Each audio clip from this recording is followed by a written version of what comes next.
ça.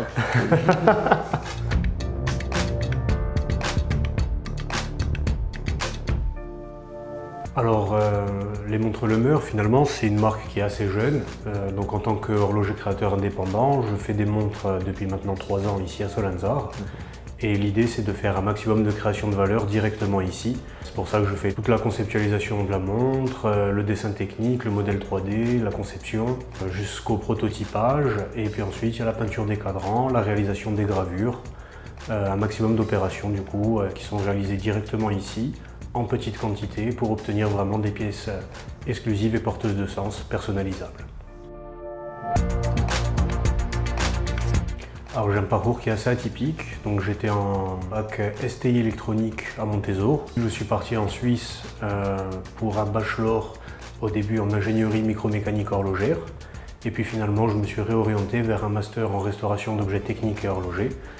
Après ça, je suis parti à Besançon pour une formation professionnelle en horlogerie. Et là, j'étais prêt finalement à commencer à travailler en Suisse. J'avais déjà un petit contrat qui était signé. Malheureusement, il y a le Covid qui m'a bloqué au village. Et à partir de là, du coup, je ne m'étais jamais retrouvé avec autant de temps devant moi. Alors je me suis dit que répondre à la question « Qu'est-ce que vous avez fait pendant le confinement ?» dire « J'ai fait une montre », ça aurait vraiment prouvé ma détermination à évoluer dans ce métier.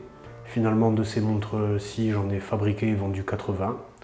Et du coup, je me suis vraiment dit qu'il y avait potentiellement la possibilité de vivre de ma passion ici en Corse, chez moi. Là, j'ai pris la décision de ne pas me rémunérer, de tout réinvestir et de lancer ma marque.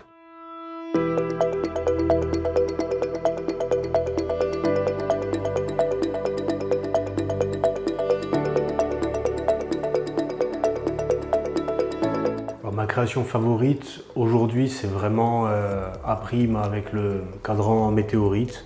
Donc c'est une édition limitée que j'ai pu faire à partir du modèle A prime, qui est une montre classique.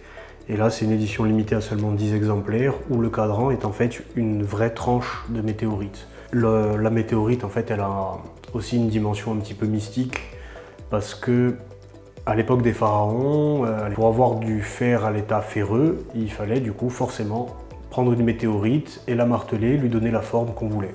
Et du coup, il y a une petite anecdote avec par exemple Toutankhamon, le pharaon, qui a une dague réalisée en météorite, puisque comme ce matériau était un cadeau des dieux, qui de mieux que le représentant de Dieu sur terre, le pharaon, pour avoir une dague réalisée dans ce matériau-là.